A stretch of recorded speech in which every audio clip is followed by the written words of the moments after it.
Hello everyone, my name is Andrew Bosher, and today I want to show you how to make a dirty, steezy analog wobble bass using the subtractor analog synthesizer in Reason.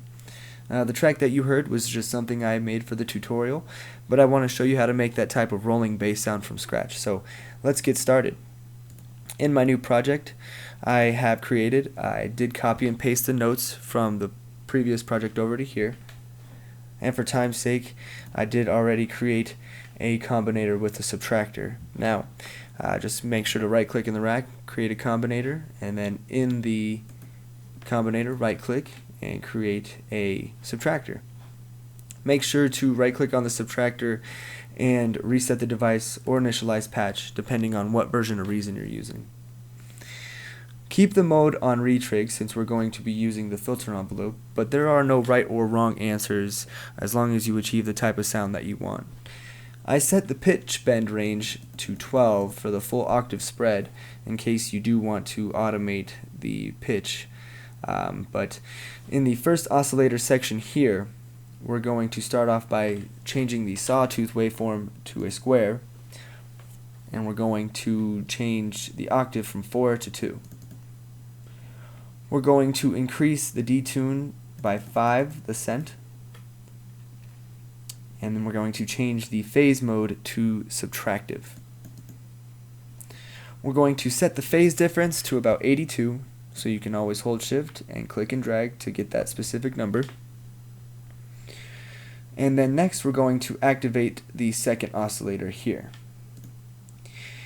So make sure to always click that red box there. We're going to do the same thing for the square wave and the octave, so change it to a square wave and change the octave to 2. We're going to change this oscillator cent to -5. We're going to set the phase difference to about 46. And we're going to change the phase mode to multiply. So if we take a listen to what we have, it's going to be pretty basic, but a general idea.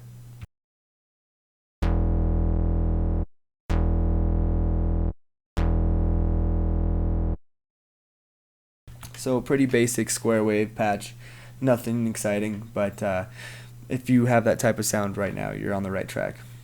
Next we're going to click the ring mod. We're going to enable that, and what ring modulation is just another form of amplitude modulation. So basically when those waveforms amplitudes get modulated, it creates new frequencies that really fill out the sound and make it pretty dirty and steezy. Next we're going to go to the filter 1 frequency. We're going to start off by changing it from a low pass 12 to a low pass 24, so that way we get the full lower end spectrum. We're going to change the filter frequency to about 44, and in the tutorial I did automate it from 0 to 44, so you can make it a rolling bass without the LFO or with the LFO, completely up to you, but we'll get to that later. Next we're going to set the resonance to about 66, but this is completely up to taste. Next we're going to go to the level, and we're going to set it from about 80 to 90. In the tutorial I did about 90, and it's pretty loud, so I had to sidechain it. So for this I'm going to do about 87, but again, to 90 you'll be okay.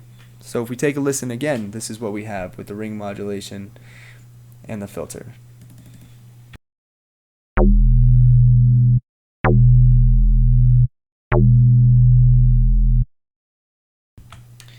As you can hear, it's a pretty deep house bass sound in its own right.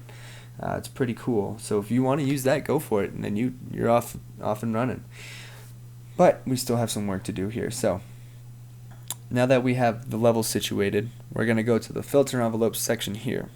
We're going to change the attack to 67.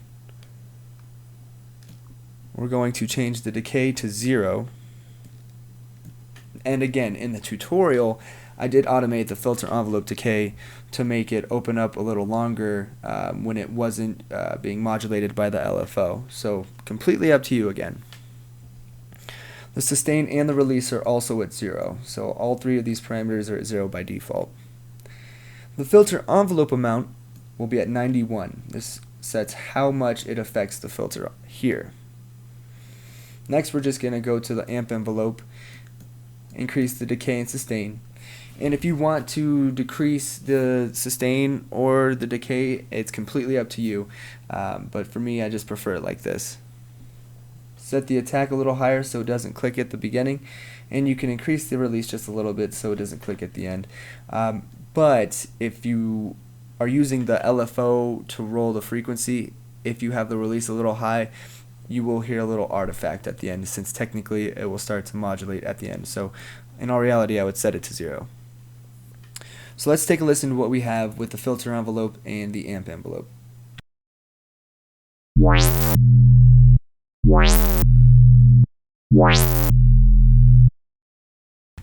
And as you can hear, it's pretty loud, and so that's why I would recommend, messing with the master level here. But we're also going to introduce a scream on later on. So the next thing is I'm actually going to decrease the velocity amount, filter envelope velocity amount, to 0.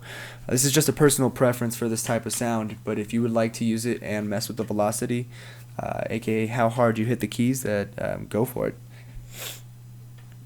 We're going to go to the LFO1 section here.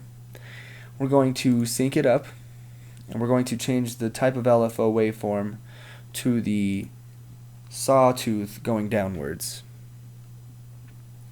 We're going to set the rate to 1/8, and again, completely up to you. You can make different type of womp effects depending on how fast the LFO is. And you can also use the mod envelope, but we're not going to use that. And then set how much the amount for the LFO1 will be at 81. Next, we're going to set the destination of the LFO1 to the filter frequency. So at this point, we're going to have a pretty cool rolling bass sound. So let's take a listen, and it might be a little loud.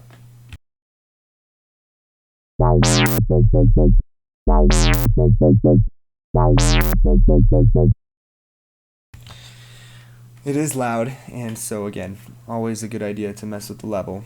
But to add a finishing touch on it, we're actually going to right click on the subtractor, and we're going to create a Scream 4 distortion unit.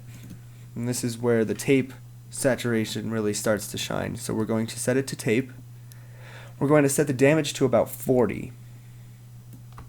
And we're going to set P1, which is the speed of the tape, to about 14. And this will actually roll off those higher, harsher frequencies to really make it a nice warm bass sound. We're going to change the compression to 14, but this is completely up to taste. The compressor is pretty heavy, so just be careful with it. And when it comes to the master volume, this is where you can more or less control the level of the subtractor. So if you want to keep it at 85 and keep this at 87, you'll probably be okay. But again, completely up to you. So this is what we have with the Scream 4 distortion unit.